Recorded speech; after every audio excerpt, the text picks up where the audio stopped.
In particular, I would like to welcome the members of the examination committee, Professor Ørnulf Seipel, Norwegian School of Sports Sciences, Professor Morten Tønnesen, University of Stavanger, first opponent, Professor Katinka Evers, Uppsala University, second opponent. Furthermore, I welcome the candidate, Margrethe Voll Storaas, who will give the following lecture: The Ecology of the Non-Human Body in the Anthropocene, Comparing the Human and Non-Human Body. Indeed, over to you, Margrethe.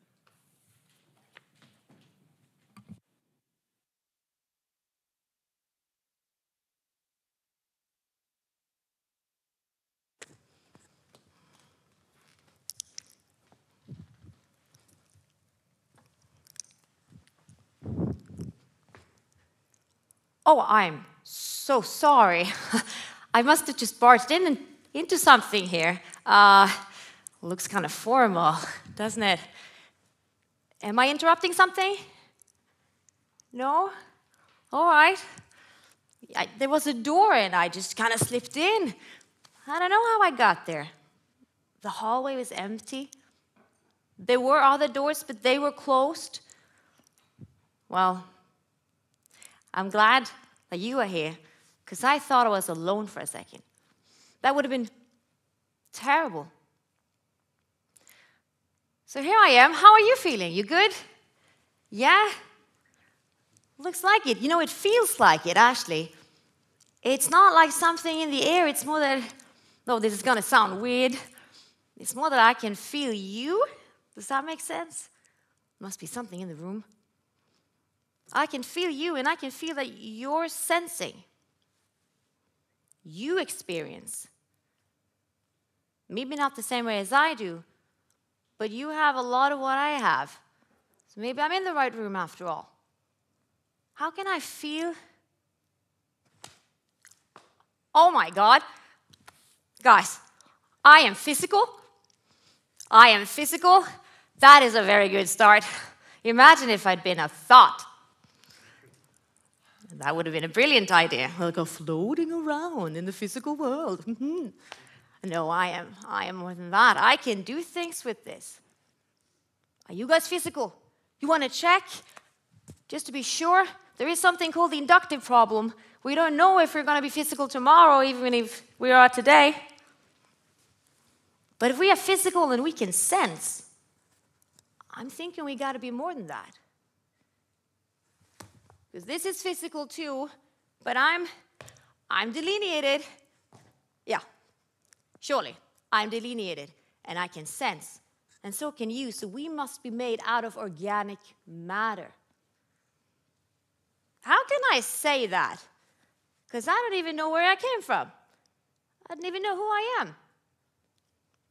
It must be because I have conceptions in another realm. Because it's not physical, I can't touch it. How do I have conceptions of something when I can't remember what filled those conceptions with meaning? Well, in any case, it's good to have whatever I'm using right now to express it, to go through it, to react on my surroundings. Do you have that?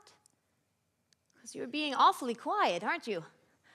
I mean, usually when I speak, that's the idea I have of myself from before. People are not quiet. So there must be something here. Maybe you cannot talk. Maybe you can't speak. So we are both physical, we are delineated, organic matter, we can sense. We can obviously then react to our surroundings. I'm expecting both retrospectively and through anticipatory behavior. We can think ahead, or else what could we do with the senses that we have? But I can speak and you cannot. So how do you process the experiences that you are of a bodily matter able to have? And what role does that play? The one major difference that I can tell between us. If we have object and organic matter, we must be something more. We must be process. Because the organic cannot continue to be unless there is some ongoing process of regeneration, Yeah. To keep up that state of equilibrium so that we can continue to sense, to apprehend, and I'm going to say interpret, guys, because I don't know what's going on. I'm trying to figure it out. And if you are also self-referential in the state of being, object and process, because you're delineated, right? There's no one else to sort of send the sense to. I could be a finger on a body, of course, but then again, I wouldn't have a boundary. Then we are all existing at the conjunction of object and process, which is called living systems. We are biology, and that is what we have in common. I forgot the clicker. So I'm going to have to be aided by, oh, look at that, by what's in the room that is making this happen. It does look alive, but I don't think it is. I don't think this is organic matter. There must have been life at one point to make the movement happen. But what we're looking at is surely like watching the shadow play of leaves against the sun. There has been life at one point, but it is an imitation. We have been tasked with understanding the ecology of the body in the Anthropocene. Someone's making a scene. It's the Anthropo. The closer I am to this thing that looks alive, other conceptions come to me. When I wonder what we're here to do.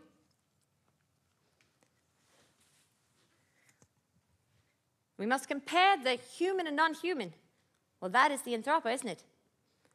That is where one can speak and another cannot, or so my previous line of reasoning will have me think, because I cannot see another difference. If we depart from the givenness of physicality, once it is there, once we are it, then the only difference from there would have to be the way we process the interpretations that we are able to make. Well, the other rooms? What do you mean the other rooms? This is not the only one. A triangle. Take me to one of the other rooms. Where should we begin? Well, I want to hear about this Anthropocene thing.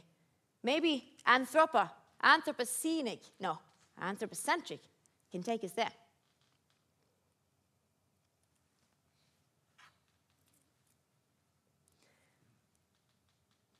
Anthropocentrism and glottocentrism, oh, this is going to creak all day, are co-joined here because glotto means language. And to center language, that does appear to be of the major difference between the human and non-human body, would be to center the human. Because only humans, for as long as we have lived here, again, the inductive problem, maybe a squirrel can start speaking tomorrow, but for now, we are the only ones who can. So that will be to center our type of bodily being. Anthropocentrism is more directly centered around the human. In the context of comparing the different types of bodies on Earth, there is a moral and ontological exclusion that follows typically if you center the human. A heritage from René Descartes and Immanuel Kant, who has also, both of them, of course, contributed tremendously to philosophy and the development of thought. But they would have it that there is a difference on an ontological level, so on the level of being, where one type of body is very different to the point of almost incomparability to the other. So language has played, for all I can see, a major part in our understanding of ourselves as people in relation to other animals. Look at me go, forgetting the thought experiment we did there for a second. We'll get back to it. I think, therefore, that there is an ontological norm to be found in the very framing of the question today. To separate between humans and non-humans would mean to say that here is one primary being, and here is another in relative terms, existing in relative terms to that primary. We are humans and they are non-humans. Is there a way to speak about the beings that we share the earth with that do not emphasize to this degree the differences between us? I hope so. Myself, because of this assignment, I've started to think in terms of linguistic versus pre-linguistic bodies. Here, in that case, you have more of a continuum that is being showed for, rather than this categorical separation in relative terms.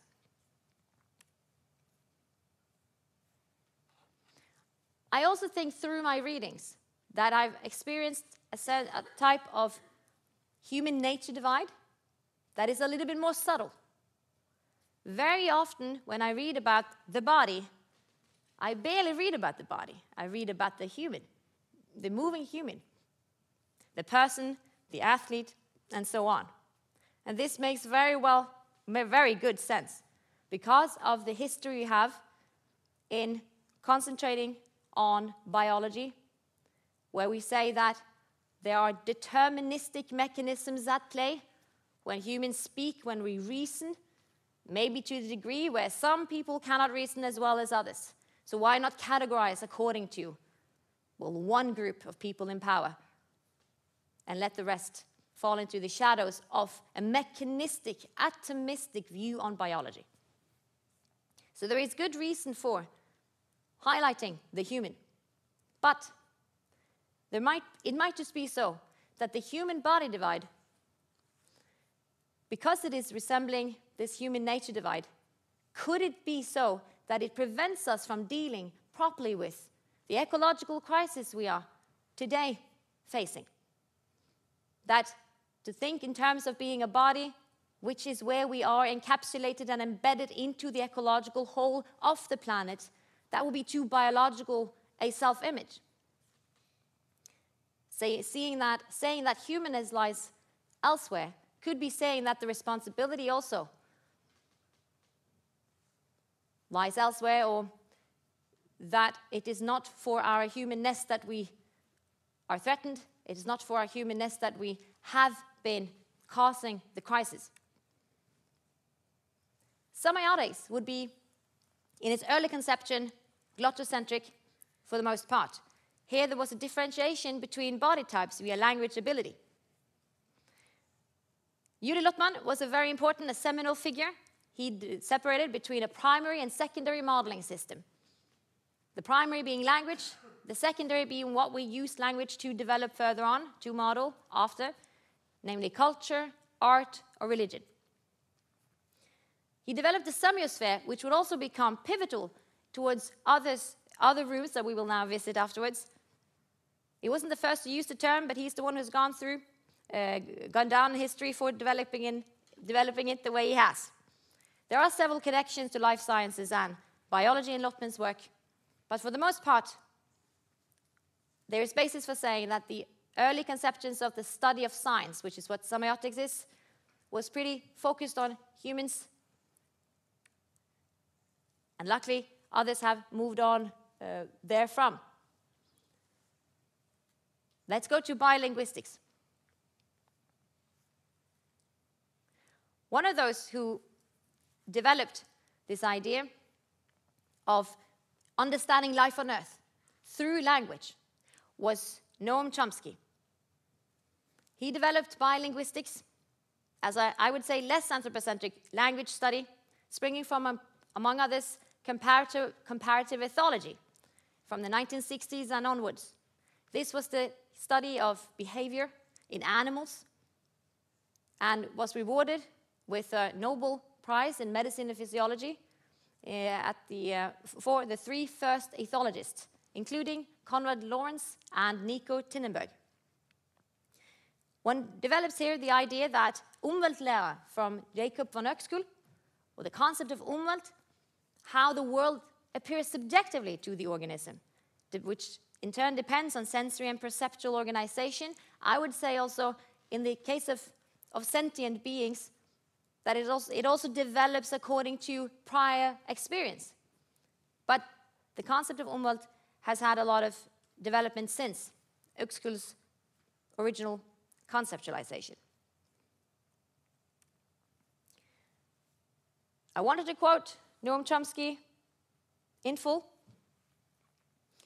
because I think this is a beautiful quote that goes to the heart of my task today, which is how we can understand general biology or general life from their experience springing through language. And Chomsky says, there is little reason to doubt that what is true of lower organisms, he would say lower here, I'm assuming in terms of a continuum of complexity, that it is not true of humans as well. It is natural to expect a close relation between innate properties of the mind and features of linguistic structure, for language, after all, has no existence apart from its mental representation. So by understanding language, conceptualizing that as something that is dependent on the organic creature, one tries to understand the human condition. Yet, I do think there is some anthropocentrism at play because you center this that animals do not have. So only indirectly are we moving towards that lower end of a continuum of complexity and not directly. Could there not be another way of approaching also humans and our abilities that are so unique among other species? Could we depart from another center, another focal point in our analysis that would address all levels of organization and still without leaving humans to this shadow of biological determinism I mentioned, be able to encompass all that, well, biology or living systems are? I could read the rest.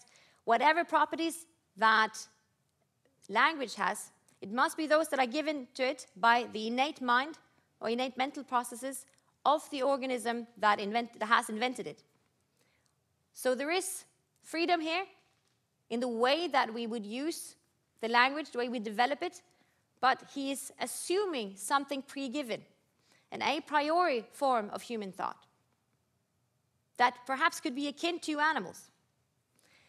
The Kantian transcendental idealism here would be where you assume that there is something pre-given, already existing, and this is where or through which humans can experience at all. So we are not really directly in contact with the world around us. Kant sort of locks us into this, well, I would say, padded sensory, experiential situation. We have to go through what we already have the ability to understand through. And I resist it a little bit. I resist this seeing experience as something transcendental. It has to be transferred to reach that inner part where I would assume ourselves is where our I and ourselves are. So we'll see. But I would agree with Chomsky that language is an illuminating probe with which to explore the organization of mental processes. I just wish for perhaps a different starting point. So let's visit biosemiotics, my theoretical framework for the thesis that I have submitted here. And in biosemiotics, especially Thomas A. Seebach is the one to bring these ideas from semiotics and biology into a new and merged variant. He's not the only one, but he's a seminal figure indeed. He combines Lotman's semiotics, where you divide into two modeling systems, so the ways by which we are able to structure, to organize, but also at all to receive, to apprehend our exterior, or so I take it. Seebach, instead, will have us think in terms of three modeling systems, three types. And he's a little bit sassy, as one could say. He appropriates the term primary modeling system from Lotman, and then he says, no, this should not be the word we use for the language that humans have. we should use primary modeling system for a pre-linguistic state. This would include all other organisms that are at least sentient. Language would be the secondary modeling system. And then culture, art, etc. would be the tertiary. It is pivotal, this move by semiotic, where he would enhance or expand creatures' modeling capacity to go from primitive to complex. And this would be, well, this would open up for a type within biosemiotics called zoosemiotics, but if I'm not mistaken, zoosemiotics happened before. It occurred before we started talking about biosemiotics and the study of humans therefrom, but I can be mistaken. It's at least one of the earliest types of study. I love this quote by Yogi Hendlin. I think it is beautifully put, and very briefly so. I will try to take notes. But he says that semiosis is how, and in our context, since we are dealing with humans versus animals, or linguistic versus pre-linguistic bodies, all beings, so also within what is called phytosemiosis, protosemiosis, I'm assuming, which is all delineated entities able to interpret and adapt to what semiotic studies, namely science. I haven't gone into that here, because we will talk about that more later. And now we're dealing more so with abstract theoretical landscape, or different theories in relation to each other. So I'm going to wait with the micro level on that. But this process of interpretation is how all living beings produce themselves as they are. So there's a temporality here at play, which is interesting. So we are something, but that something is dependent on a continuous regeneration, the upkeep, the maintenance of what we are. How much freedom is there in that? That will be something I can imagine rubs a lot of my fellow specimen of my species the wrong way. Is it really pre-given, the way that we interpret the world? This is where, though, that idea of modeling system comes into play full force.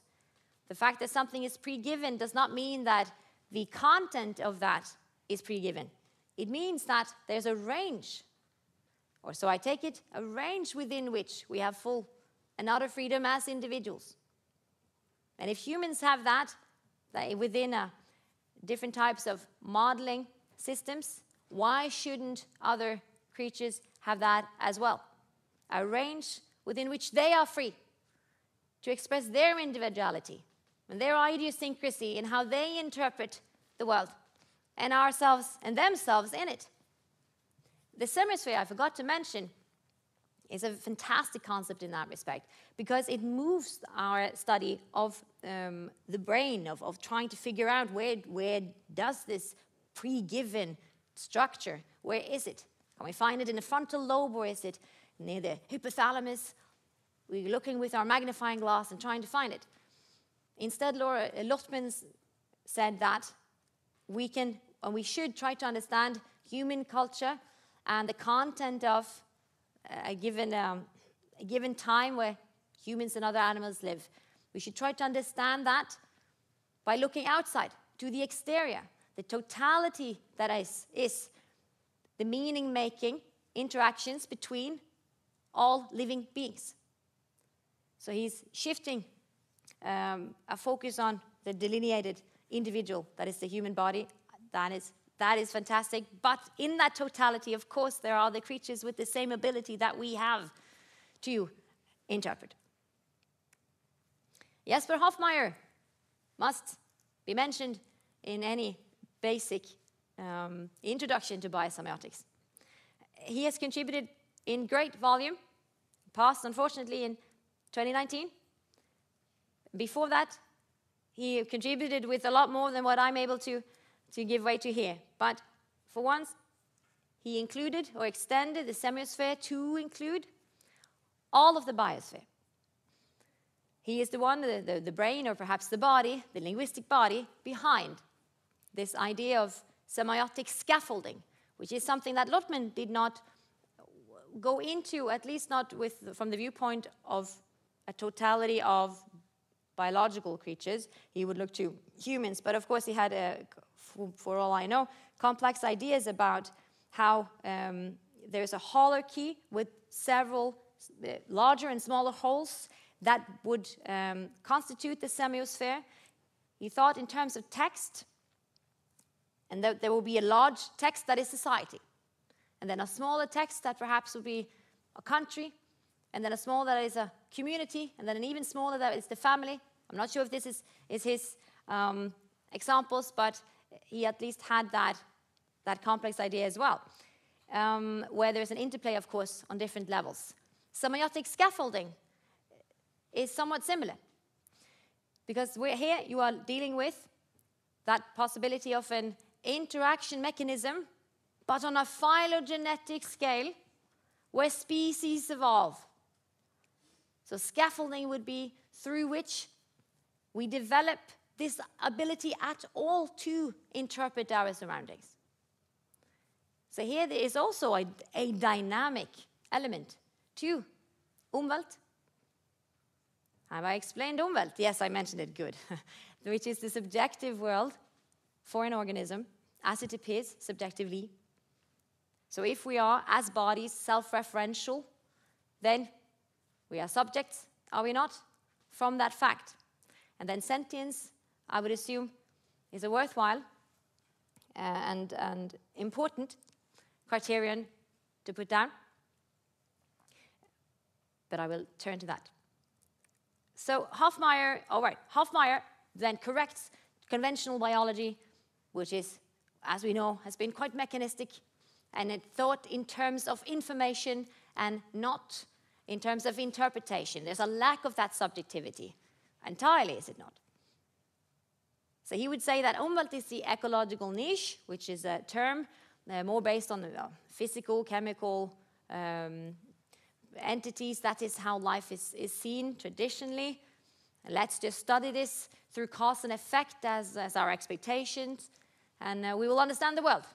We will understand how we've gotten this opportunity, this possibility to experience the way that we do, and how the ecology works.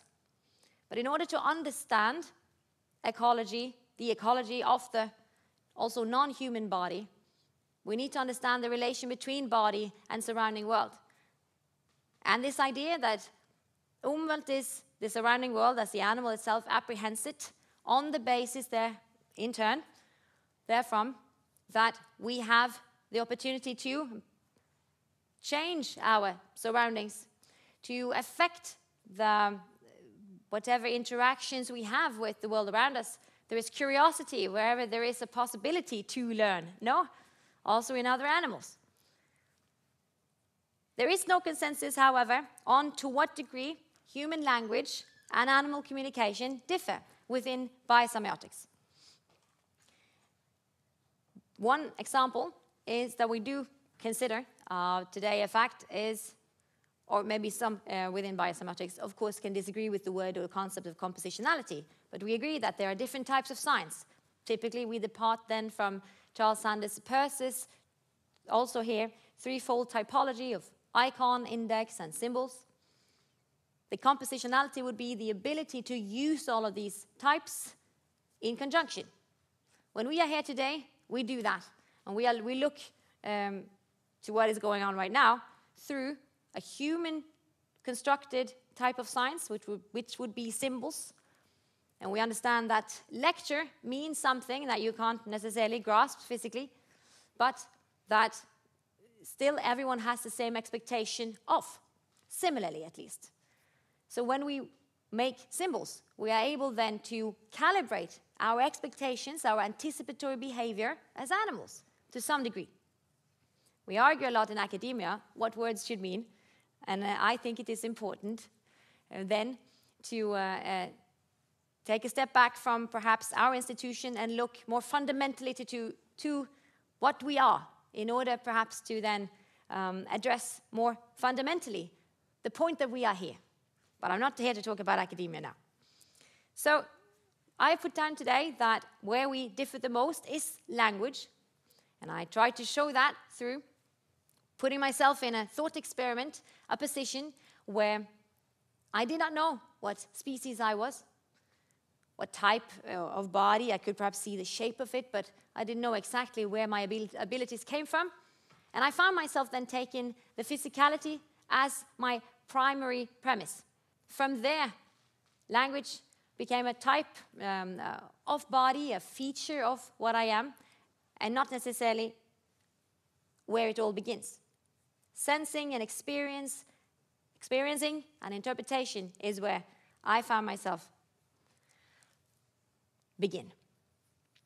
And this is what I propose to you today.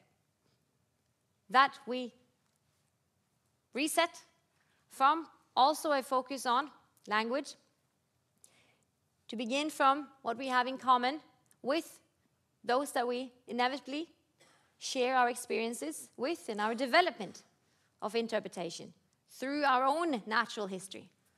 Imagine that. We have divided our very society into almost physical materialization of this separation between species. Here is a natural history museum, and there is a human arts and human history museum. We continue to do this, to make this separation, also in the institution we are at now. We separate between natural sciences and human sciences, and humanities, social sciences, which seems to me to have that demarcation line along language ability at its core. Could we not see or imagine a different type of organization where we depart from a different self-image? To depart from the body, I propose, as then we might have a different type of framework to work with. Sentientism, good. Sentientism is a moral theory which would endow value to creatures on the basis of our ability to sense. This would include all sensing, animals as well, in addition to our species. As well, here I am interpreting my own body-centrism to be physicalist. It's tentative. I'm no philosopher of the mind. We have one here today, so could help me probably. But that would be where we consider our being in monetary? No. In singular terms. So there's no division here. But also there's, if you depart from the physical constitution, then everything that comes after it originates in the body. The body produces the mind. The physicality that we are produces the experiences that we have. If we depart then from the body, we will find that we are here both linguistic and pre-linguistic bodies as such within the criterion of sentience. So there's a discussion, of course, to be had also here. Should plants be included? Myself, I'm not so open to that for now because of it's a pragmatist consideration, which in turn could be criticized for not taking to heart the knowledge for the sake of knowledge. Whatever we find to be true at the end of a line of reasoning, should we not accept that until we have a better argument? And I have no. What is my argument for proposing species chauvinism? That I'm afraid of biological determinism? I think I have reason to be, knowing my species, but it may be a thin pragmatist argument. This would be, at least to describe, where we consider it morally defensible to save the life of a human being, where you can choose between that and another creature, because we are humans ourselves. I consider that a form of speciesism or species chauvinism, simply because I am human then. And if we do not restrain ourselves in that doing, we will find ourselves, headed in the direction we already are, which is where we're in the middle of a sixth mass extinction of other species. That's not good either. So I would have to work more with this restraint on what bodies to include in a body-centric framework. But for now, just to give you a taste of where one might go. An important representational aspect, so how we develop our mental representations through our linguistic devices. How should we talk about this? I'm suggesting that we start saying, I am a body, consistently, instead of saying I have a body, which seems to be the colloquial way of referring to ourselves today. Then we are bodies first, and we are bodies in full. And maybe we do not need the chaperone of human as a concept to follow the body whenever we write about it. When we write about ourselves, could we say that we are moving bodies, or we are thinking bodies, or we are artistic bodies? Would that be enough? I must agree and admit, right now I don't feel like it is. I feel like the concept of the body is empty of all the meaning it could have, rightfully so. So I would be an advocate for that, for the body on a conceptual level, to reach that height of importance, of emphasis that the human already has. This, I think, would make the human body divide disintegrate in a way that could enable us to take further action and to, but for the most part, to understand what we actually are. Biological. I love it. There would be a primary universality in a body-centric framework where all our bodies, therefore, we're all included from the get-go. But how about we differentiate therefrom through consciousness pluralism, could we call it that, where we do acknowledge, of course, different types of consciousness, again, not my field, but where we try to give way to this continuum of complexity, from the primary or primitive to the more complex form that we are, yes. So I'm not saying we should make relative all knowledge about the human, where just because I'm a human, this is why I think that I have knowledge and I am complex. I do agree to more of what would be a classical analytical approach, or so I would see it, where we accept and we put forward some level above the subject. The suprasubjective, perhaps, to my understanding, a new and well, I know it is not much in use, but a new way of talking about objectivity, objective truth. Let's talk instead about suprasubjective to, among others, remember that we are subjects, still believe that we can enter a different level of understanding where we, again, calibrate and we discuss and we get to a point where we might say with as much certainty as possible today, this we know. And it is on that level that I do suggest a body-centric framework where we say that there are differences in consciousness, there could be differences in experiential richness. We could also use biosemiotics to do that, to separate in terms of semiotic richness. Secondary self, just to put that in relation to primary universality. Once we have put down that all our bodies, then the self follows. To me, this is a positive way of self-understanding. I do not think it bad to see myself as biology and to know that something about me is given. I think it is exciting. I think it is something that gives a lot of meaning, that I get to explore what I am. Today we are very partaken, are we not, with who we are. Identity.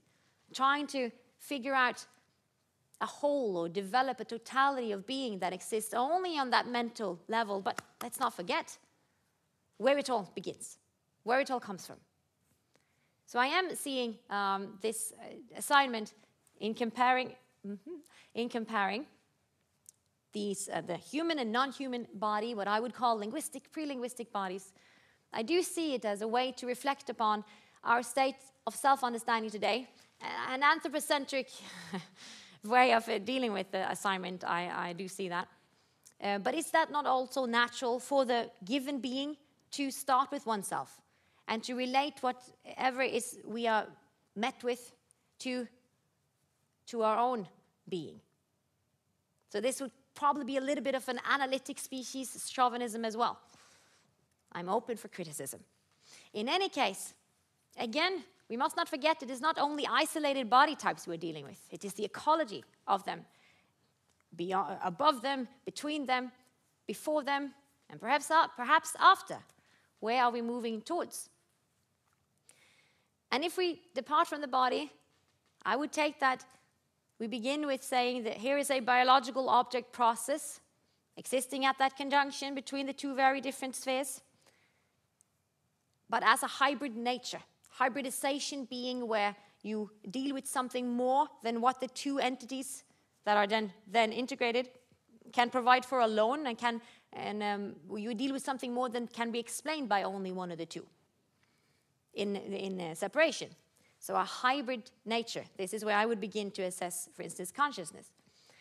If we're then object process, then what made and we have not made ourselves, then what made us would likely be made of or akin to our own making. As in, a snowball is made out of snow. So if we are made out of biology and we work by way of, what is that, equilibrium, ecological equilibrium, then should not what have made us also be that? If so, there's a much more fundamental relation established, hopefully, between the agent and the environment, but also just in the case of animals. So we're in this together, this crisis, we have come to call it, on a planetary level. But most importantly, in our meeting with other species, other life forms, even when we are able to process that meeting in a unique, species-specific way, then whatever it is that we use to process, to interpret, the mind, it does not have an origin only in ourselves, in the physical body. Our origin as thinking, reflective, linguistic beings is elsewhere. First and foremost, the body, and then prior to first and foremost, what is that? The rest of ecology. The earth. Reason itself, as a little retrospective kick to René Descartes, is a continuum, or so I propose. Thank you very much.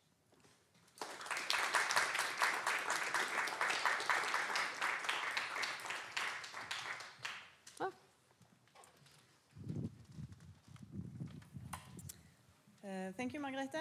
I will open for questions from the committee. You will get a microphone.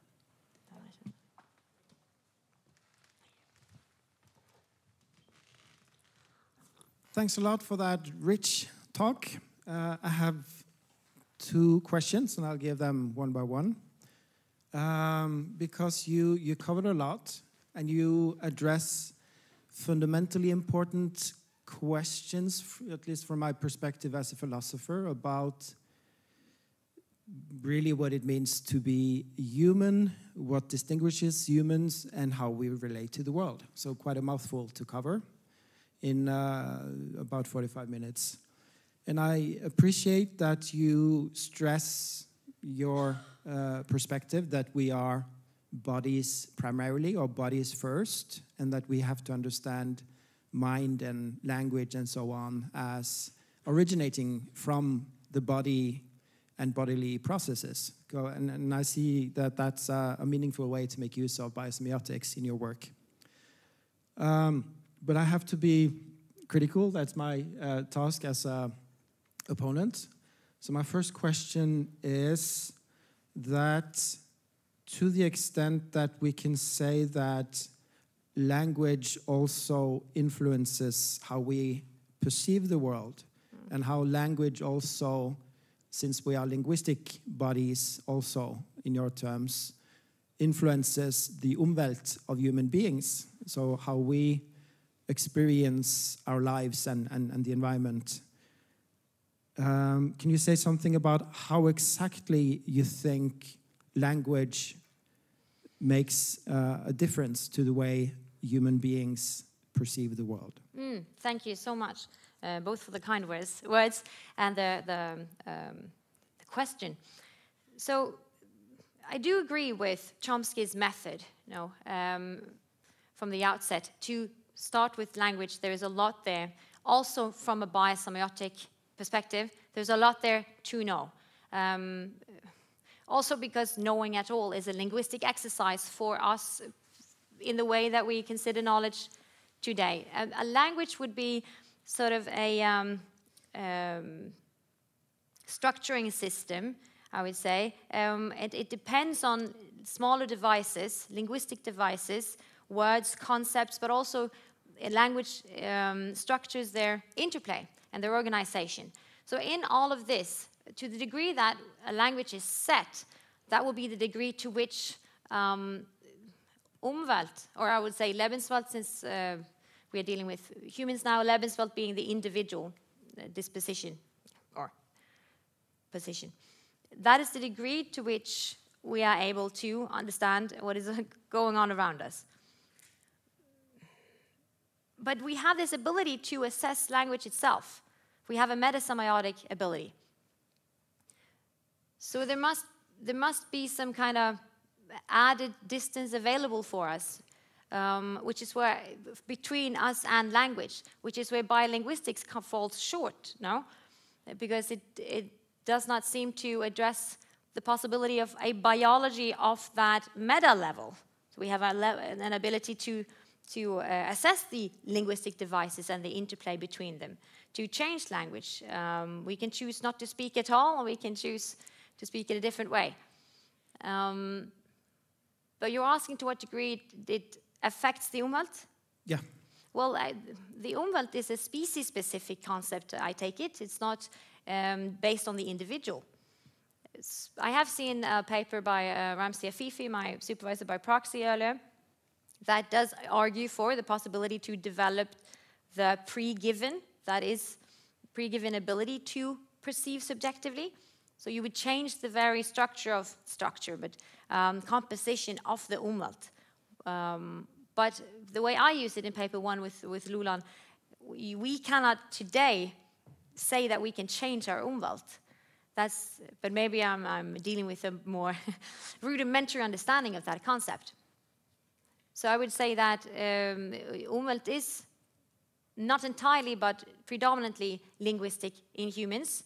We have a metasemiotic ability to control the effect it has on our lives, in our lives. But for the most part, the Umwelt opportunity we have, or capacity we have, is given from the species that we are. It would take millions of years, no more than that, billions of years. I'm not an evolutionary biologist, but it would take a long time to change. So I think we have to take very seriously then language that we are, or our need for it, not the specific content, but at all that we are linguistic. I'll move on to the second and last question. The title you were tasked with was The Ecology of the Non-Human Body in the Anthropocene, comparing the human and non-human body. And in many ways you have done that and more. But one thing I miss is focused on the Anthropocene. Oh, yeah. You did touch upon the notion of the Anthropocene and said basically that it signifies that we are in a special part of human history where we have an ecological crisis and so on. So at least you hinted at that. But this also gives like a historical perspective of something that is unique to our time, right? So what is the relation between the human body and non-human bodies in this time, as opposed to in a timeless manner? Because mostly you address these questions as a timeless question. Yeah. Like what is an animal, what is a human, and should we make that kind of distinctions or start with the body? But if you leave the timeless perspective, what in this particular historical situation is the special circumstances for human and non-human bodies? That's a brilliant question, and a much better way to address the assignment. I realized I didn't think of the givenness of our time right now, which is, of course, in the assignment, Anthropocene. So sorry, could you repeat the last part of the question? So what is... Yes, if you try to forget your timeless perspective on the world and everything, and comment on what is particular to this historical situation we're in, given the Anthropocene and the ongoing ecological crisis. Then what would be, if I then compare the human and non-human bodies and in the Anthropocene right now? That would be one where we have positioned ourselves in a position of power, and we are using that power to change these access to semiotic richness for other bodies, the access to explore and interpret and make sense of everything that was given to us, not necessarily by a creator, but by the diffused type of agency that I would consider ecology to be. So we are removing that access from other bodies. That is a power relation in that comparison. We are constantly removing our own access, I think, in the way that we speak about other animals to understand and really take to heart what may be here. Is a fish food, or is it something more? Salmon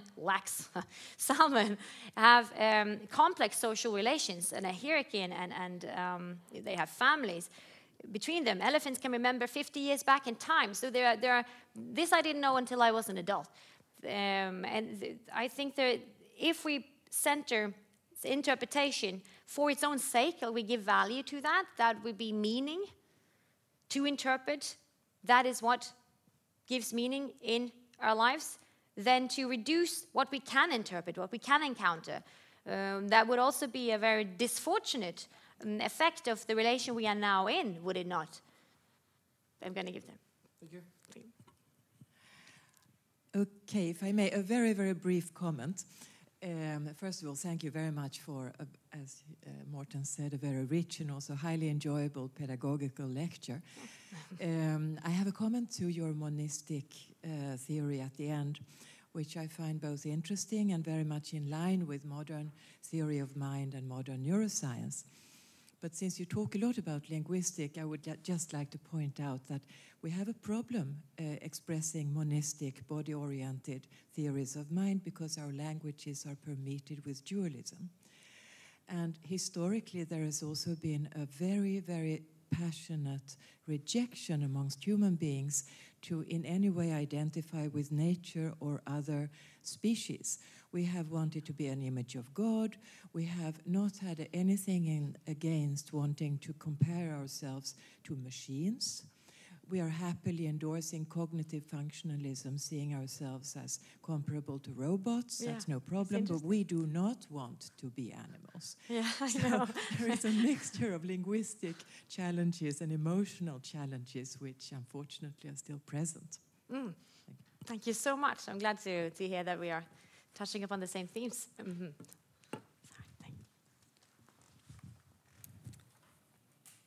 I thank the candidate for her lecture. And I invite everybody here to return to the auditorium at 1 p.m. Provided that the examination committee finds the trial lecture acceptable, the candidate will then defend her thesis as agent and environment, a biosemiotic understanding of the moving body within ecology and technology from cases in sport. Thank you.